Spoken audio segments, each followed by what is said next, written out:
अस्सलाम वालेकुम। तमाम बच्चे जो स्कॉलरशिप का एग्ज़ाम दे रहे हैं, इसमें 26 से लेके 32 क्वेश्चन तक का सलूशन दिया गया है। आप उस सलूशन को देखिए और कोशिश कीजिए। देखो, अब इसमें कैसा दिया बेटा, डिफरेंस किसके बीच का डिफरेंस है? कंपाउंड इंटरेस्ट और सिंपल इंटरेस्ट। प्रिंसिपल अमाउंट कितना है?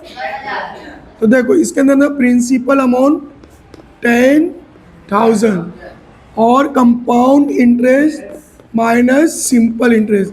इसका एक फार्मूला है शॉर्टकट पी लिखने का और आर अपॉन 100 और उसका स्क्वायर। 2 साल का है ना, तो इसके ऊपर स्क्वायर लिखने का बेटा। तो अब ऐसा आ गया, देखो पी कितना है अपने पास 10,000 और आर कितना है, रेट ऑफ इंटरेस्ट 12%। तो 12 अपॉन 10, 2 टाइम्स लिखेंगे। कितने टाइम्स? 2 times 12 upon 100। तो ये 2 0 2 0, ये 2 0 से 2 0। अभी तो 12 इंटू 12 है, 12 का स्क्वायर कितना हो गया 144। तो कौन सा आंसर है अपना? थर्ड वाला। चलो 3 साल के लिए आएगा तो क्या करेंगे? हाँ फिर से पढ़ बेटा।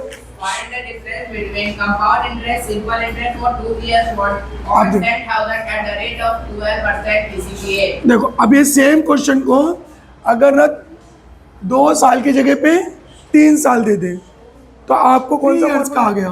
कितने साल का आ गया? 3 इयर्स का। सेम रेट ऑफ इंटरेस्ट भी सेम, बाकी सब सेम रहेगा, सिर्फ ईयर चेंज करेगा। तो आप क्या करोगे? फॉर्मूला क्या रहेगा? पी मतलब कम प्रिंसिपल अमाउंट रेट का square into 300 plus R upon 100। ये फार्मूले में रखेंगे तो आपका आंसर आ जाएगा। फार्मूला लिख लो। चलो question, find compound interest On rupees 10,000 at the rate 10 PCPA for 3.5 years। देखो ये बेटा, यहाँ पे क्या दिया बेटा सॉल्यूशन में कि आपको कैसे एकदम ना, अगर इसको 3.5 साल का दिया हुआ है, कितने पैसे का अपने आप प्रिंसिपल अमाउंट कितना है 10,000 रुपीज़ है। हाँ, और ईयर मतलब टाइम अपने पास है 3.5 ईयर्स। ओके, इतने टाइम का करना है। और रेट ऑफ इंटरेस्ट कितना है अपने पास 10% है। ओके, पर ईयर का है, 1 साल का, जबकि कितना है 3.5 साल का कंपाउंड इंटरेस्ट है। अगर हम लोग ना बेटा, तो अगर इसको हम लोग फार्मूले से करेंगे तो बहुत बड़ा हो जाएगा और अपने पास कम टाइम रहता है बेटा। कम टाइम की वजह से ना हमको एक शॉर्टकट फार्मूला है यूज़ करना पड़ेगा। देखो क्या है यहाँ पे लिखने का 3:1। क्या लिखेंगे? 3:1। 3 साल का है तो ये की पॉइंट है बेटा, इसको याद रखने का। इधर देख बेटा, 3:1। ऐसे 2 साल का बताऊंगा, 4 साल का भी लेकिन अभी 3 साल 3.5 साल है। पहले तो 3 साल का पहले कंप्लीट इंटरेस्ट निकालते हैं। हाँ, किसका निकालेंगे? प्रिंसिपल अमाउंट कितना है अपने पास? 10%। अरे प्रिंसिपल अमाउंट है 10,000 यानी 10,000 है। देखो 10,000 से लिखेंगे, इसका 10% निकालना है। कितना निकालना है? तो इसका 10% कैसे निकालते हैं? देखो इस पे 10 अपॉन 100। देखो यहाँ पे 1 0 और 1 0 कैंसिल हो गया, तो कितना बच गया? 1,000। तो आप ना 1,000 यहाँ लिखेंगे 1,000। ओके, अब इसका 10% निकालने को, इसका देखो जो 1,000 है ना, तो 1,000 का 10% निकालेंगे तो 1,000 का 10% कितना आएगा? जल्दी। हाँ कितना आएगा? 100। तो ये हो गया 100। हाँ, अभी 100 का 10% निकालेंगे, 10 आएगा। कितना आएगा? 10। आसान है, पहले समझा बेटा। देखो फिर से देखो, प्रिंसिपल अमाउंट का 10%, रेट ऑफ इंटरेस्ट 10%, कितना होगा 10,000 का? 1,000। और 1,000 का कितना? 100। और 100 का कितना होगा? 1,000। अब इसके बाद इसको ना क्या करो, मल्टीप्लाई करो इन दोनों को, इसको, तो कितना हो जाएगा? ये 3,000। फिर प्लस ये कितना होगा? 300 प्लस, यार ये कितना है? भाई ये कितना है, इसका मल्टीप्लाई करो। हाँ कितना का 10। इसे ना समझ के करने का बेटा, कर क्या रहे हो, बोल क्या रहे हो। अच्छा तो ये टोटल कितना हो जाएगा, इंटरेस्ट कितना हो गया बेटा टोटल 3310। ये टोटल इंटरेस्ट हो गया। ये कितने साल का हुआ, 3 साल का, 3 साल। लेकिन हमारे देखो यहाँ पे कोई भी ऑप्शन नहीं है। और अपने को कितना चाहिए अभी, आधे साल का, और आधे मतलब 6 महीने का। तो 6 महीने में क्या ट्रिक याद करने का, देखो जो पहले कितना था 10,000, तो प्रिंसिपल अमाउंट एक नया बनेगा, देखो कैसा 10,000 ये, अब प्लस 3,310, तो कितना हो जाएगा बेटा बताओ, 13,310 रुपये एक प्रिंसिपल अमाउंट हुआ। इसका ना आधे साल का निकालना है, कितने का, आधे मतलब हाफ ईयर्स का निकालना है। हाफ ईयर का निकालेंगे ना तो एक चीज रेट ऑफ इंटरेस्ट है ना बेटा, ये हो जाएगा 5%। कितना हो जाएगा, तो इसका 5% निकालना है। तो इंटरेस्ट इज इक्वल टू इसका 5%, तो 1310 इंटू 5/100। तो देखो अभी कभी भी जीरो वाला, तो जीरो वाला काट दो। अब ये 5 का टेबल पढ़ो, 5 1 सा 5 3 सा 5 3 सा 15 कैरी 8, फिर 15 और 16 और 6 है ना, और 6 6 5 5 आया। और नीचे आपका कितना बेटा 6 6 5.5, ये आधे महीने का हो गया। कितने महीने का, और पहले 3 साल का इतना आया था। अब ये दोनों को क्या करेंगे हम, प्लस कर लेंगे। क्या करेंगे, प्लस। तो कितना आएगा देखो, इसमें प्लस करने पे 3 3 1 बटन से करने का 5 6 6, चलो कौन बताएगा जल्दी से बताओ, 5 5 7 9 3। कौन सा ऑप्शन है बोलो जल्दी से, हाँ पहला वाला ऑप्शन है। समझ में आया, चलो तो चलो क्वेश्चन पढ़ बेटा। क्या दिया है, 400 लीटर मिल्क कंटेनिंग 8%, हाँ बेटा 600 litre milk containing 8% fat, what in mixture. Mixture में कितना होगा, देखो इसमें 2 पार्ट दिया बेटा, कि देखो दो टाइप के दूध है, हाँ बेटा मिल्क है। देखो एक तो कितना है, 400 लीटर में ना कितना परसेंट फैट है, 11% है।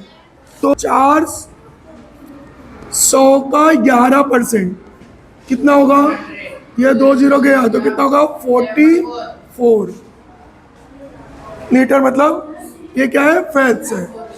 अच्छा 600 का जो है ना कितना परसेंट है, 600 का 8%, तो 600 का 8% निकालना है। 600 का 8% कितना हो गया, हाँ इतना है। तो टोटल मतलब फैट कितना हो गया, 92, कितना हो गया 90। टोटल मिल्क कितना हो गया 1000 लीटर। तो 1000 लीटर में 92% क्या है, फैट है, 92 लीटर फैट।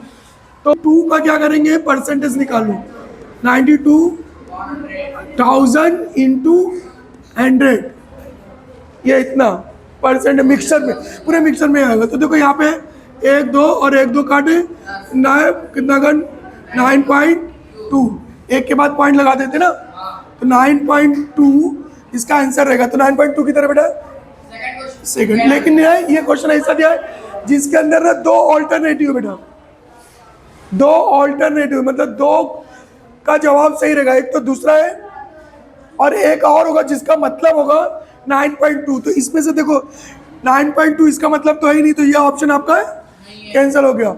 ये देखो इसका करो, ये होगा लेकिन ये नहीं होगा, तो ये ऑप्शन खत्म। ये होगा, इसका मतलब क्या होगा 9.2। 46 को 5 से डिवाइड करो तो कितना होगा। तो देखो 5 से डिवाइड करने का आसान तरीका क्या है, इसको डबल कर दो। 46 का डबल कितना होगा 92 डबल करने का और एक के बाद पॉइंट लगाने का बस। तो ये इस तरह से ये दोनों आंसर आपका क्या है, राइट रह दिया है। If A square A square plus B square is equal to 325, A plus B A minus B की वैल्यू बताने। तो इसको ना दो तरीके से कर सकते बेटा, इससे ही शुरू कर लेते। जैसा ए माइनस बी है ना, इसका होल स्क्वायर का फार्मूला क्या होता है बेटा, A square plus B square minus 2ab। देखो क्या होगा, A square plus B square minus 2ab। देखो A square plus B square, इसकी वैल्यू कितनी है बेटा अपने पास, तो 325 माइनस 2 इंटू ए बी कितना बेटा 102। तो जल्दी से बताओ 325 माइनस कौन बताएगा कितना आएगा, ये 204। ऐसे डायरेक्ट कर देगा ये सब। और 325 में से 204 माइनस करेंगे 121 यानी 121, ये आया आपका। अब ये स्क्वायर हटाने का, क्योंकि हमको स्क्वायर नहीं पूछा है ए माइनस बी का, तो टेकिंग स्क्वायर रूट लेंगे तो कितना आएगा, किसका ये 11, 121 किसका स्क्वायर रूट है 11, तो 11। तो आंसर कौन सा है अपने पास। और शॉपकीपर मतलब एक दुकान वाला जो है ना, 100 आर्टिकल कोई सामान खरीद रहा है, कितने रुपए में एक 50, तो उसका कॉस्ट प्राइस कितना हो जाएगा, टोटल बोलो इसको कितना हो जाएगा, इन दोनों का मल्टीप्लाई करके रुपीज 5000, रुपया उसने में खरीदा। लेकिन ना क्या हो जा रहा है, दो उसमें से खराब हो जा रहे थे, तो उसके बाद दो खराब हो गए, तो मतलब कितना बचेगा इसके पास 98 बचेगा। 98 को कितने के हिसाब से, 60 के हिसाब से, मतलब सेलिंग प्राइस उसका हो गया 98 को 60 के हिसाब से बेच रहा है 0588। हाँ कितना हो गया, तो इसको प्रॉफिट हुआ लॉस, कितना प्रॉफिट हुआ 800। तो प्रॉफिट डायरेक्ट है तुमको, क्योंकि कोई फार्मूला लगाना नहीं है, 880। अच्छा कितने रुपए में, 5000 करा था, इतना प्रॉफिट, परसेंटेज ऑफ प्रॉफिट ये ऊपर रहेगा, प्रॉफिट कॉस्ट प्राइस 5000 नीचे इंटू 100, यही आएगा। अब इसको कैंसिल करेंगे तो देखो क्या ऑप्शन में ना प्रॉफिट के दो है, एक ये है और एक ये है, तो लॉस वाले ये दोनों ऑप्शन आपके क्या हो गए, कट हो गए। तो ये दोनों में से कोई एक आंसर आएगा। बात समझ में आ रहा है बेटा। अब उसको कटेंगे तो कोई 1 1 2 1 2 और ये 3। अब इसको ना 5 से डिवाइड करने का है, तो मैंने क्या बताया था, 5 से डिवाइड करने से अच्छा क्या है, ऊपर वाले को डबल कर दो, इसको डबल कर दो या डिवाइड कर लो सिंपल। अगर देखो 5 1 जा 5, 3 बच गया तो कितना बचा 38, 5 7 जा तो 7 वाला और 6 तो 17.6, तो ये आपका आंसर रहेगा। समझे कितना रहेगा, चलो कर लो।